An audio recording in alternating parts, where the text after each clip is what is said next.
Assalamualaikum warahmatullahi wabarakatuh. Nama saya Adi Chandra Winata. Di sini saya akan menjelaskan dan mempraktekkan bagaimana cara memahami integrasi antar aplikasi Office, pengolah kata, angka, dan presentasi. Terlebih dahulu kita akan memahami apa itu Microsoft Office. Jadi Microsoft Office adalah software yang digunakan untuk mengolah, menyimpan, dan mengombinasikan data yang berbentuk dokumen. Data yang diolah yakni data digital berupa huruf, gambar, dan angka. Di sini kalian dapat melihat ada Microsoft Excel, Word, dan PowerPoint. Sebenarnya ada 7, tapi di sini saya menggunakan aplikasi yang paling populer digunakan oleh dosen, mahasiswa, dan guru yang mereka gunakan untuk mempresentasikan ataupun mempraktikkan materi yang akan disampaikan. Oke, kita masuk ke materi yang disampaikan, dan juga kita akan memahami apa itu integrasi. Jadi integrasi adalah adanya saling keterkaitan antar sistem, sehingga data dari satu sistem secara rutin dapat melintas, menuju atau diambil oleh satu atau lebih sistem yang lain. Jadi di sini kita akan mempelajari integrasi antara ketiga aplikasi ini yang akan kita kupas tuntas di dalam materi objek, linking, dan embedding, dan juga table of content dan table of reference.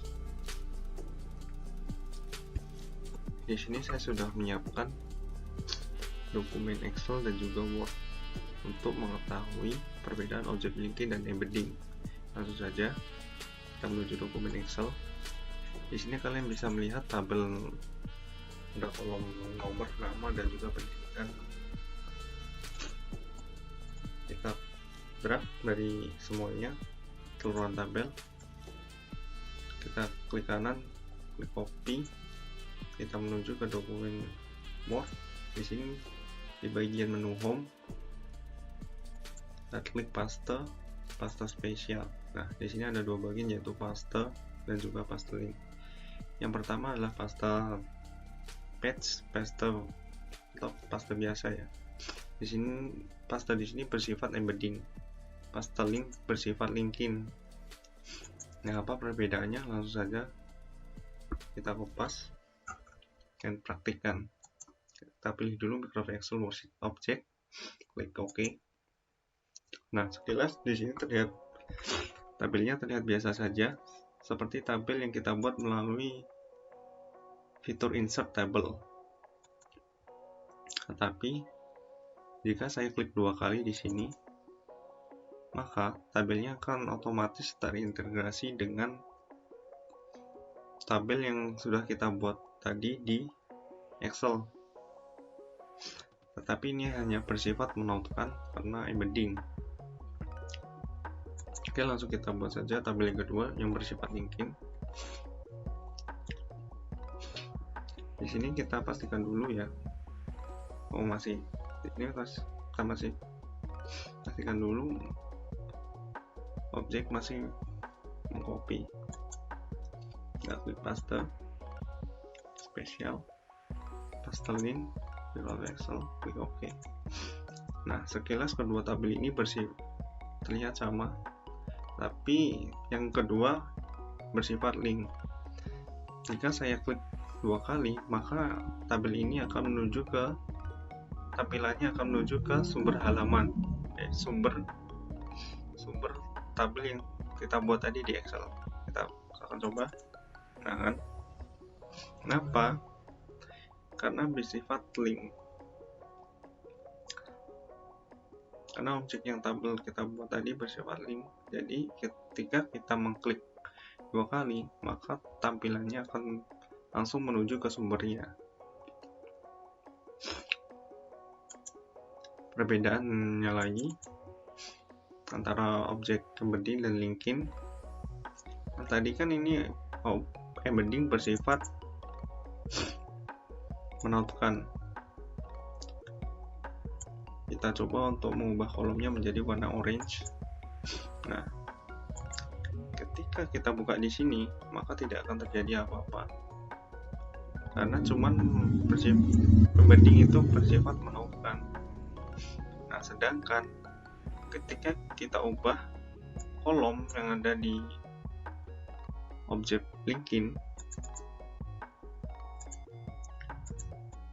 ubah menjadi warna kuning, maka objek yang berada di file Word tadi, dokumen Word, akan berubah menjadi warna kuning. Karena objek linkin tujuan. Di sini kita anggap saja yang ini adalah sumber. Di sini adalah tujuan. Ini adalah perbedaan antara objek linkin dan juga embedding. Yang kedua, kita akan mempraktekkan tentang table of content dan juga table of reference. Ini kita dapat temukan di dalam pembuatan daftar isi, misalnya daftar isi makalah dan juga skripsi. Langsung saja kita ke contoh makalahnya. Di sini saya punya makalah yang tidak punya daftar isi. Kita buat dulu. Di sini kan ada judul. Judul ini kita buat nantinya heading 1 dan juga subbab seperti pendahuluan ini kita buat heading 2. Kita buat dulu di sini. Ini sulit yang edit. Kita ke view. Kita ke multiple page. Nah, di sini ada 3 page. Sebenarnya bisa 2. Oke. Kita drag dulu yang penerimaan dana desa. Kita tekan CTRL. Kita tekan terus CTRL. Kita scroll mouse. Kita pilih dulu yang pembuatan heading 1. Bab 1, bab 2, pembahasan. Bab 3, penutup. Terakhir daftar pusaka. Dan di sini kita pilih home. Pilih heading 1. Di sini masih acak. Kita rapikan dahulu. Di bold, automatic, ke 14 mungkin. 14.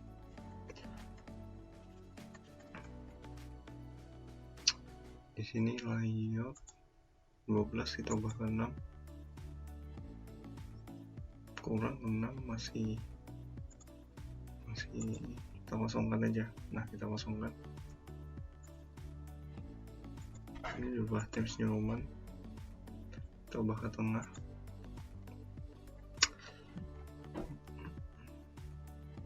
Sudah, kita rapi.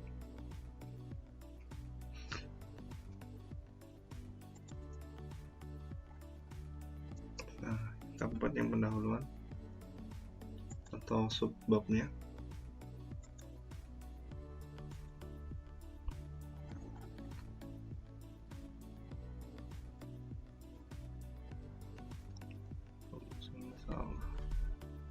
Masalah.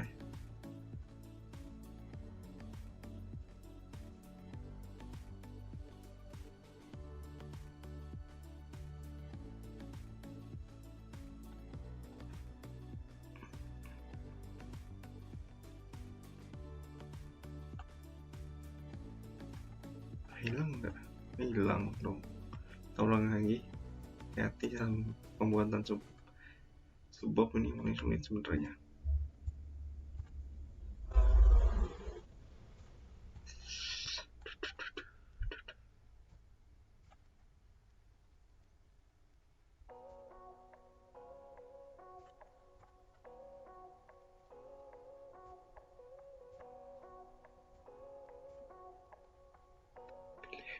Kita pilih heading 2.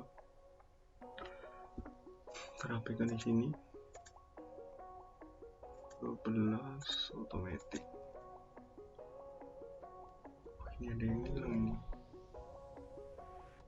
Ini yang B tadi hilang. Ini A, ini B, tapi ini hilang.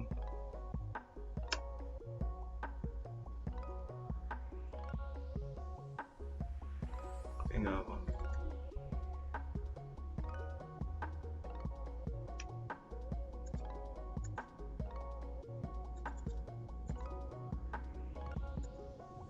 Dari sini kita buat, oh ini perlu di nomor halaman, kita kasih dulu nomor halamannya. Kita pengantar sini, ayo bridge page, database di pendahuluan ini.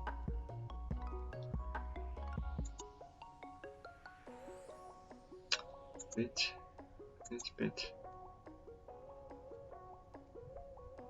Oke.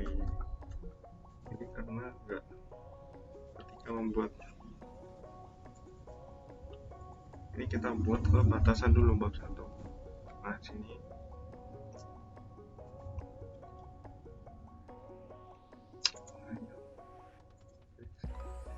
page. Sini ada ya. Cek.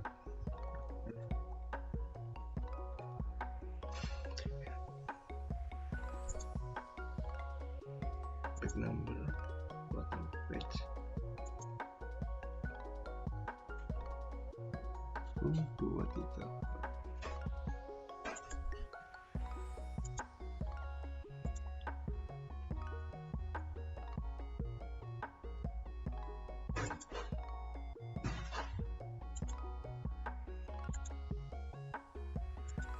Format ini ubah jadi yang Romawi, section 2 kita ubah jadi yang Romawi. Kita start mulai dari sudah.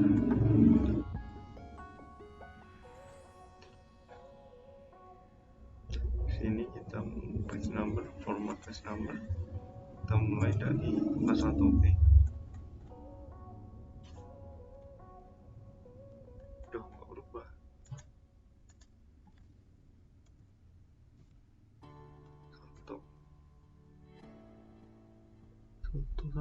Satu page number, bottom of page.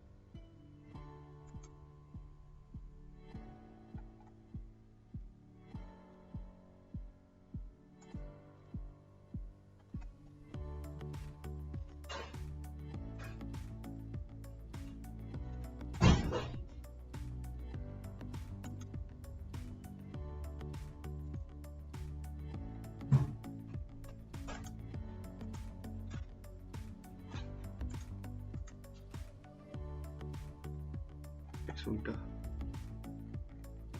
kita masukkan di sini daftar isi, mulai reference, table of contents. Ini satu pembuatan. Oke, ini adalah pembuatan daftar isi. Jadi spesialnya dari table of reference adalah ketika kita mengklik, misalnya kita mengklik daftar isi pustaka, kita akan menuju ke halaman tersebut. Kita klik to follow the link. Kita klik. Nah, kita akan ke daftar pustaka. Kita kembali lagi. Jadi ini adalah manfaat dari table of content dan juga table of reference. Oke, segitu saja materi. Oke, begitu saja materi dari saya. Semoga pembelajaran ini dapat bermanfaat. Terima kasih. Wassalamualaikum warahmatullahi wabarakatuh.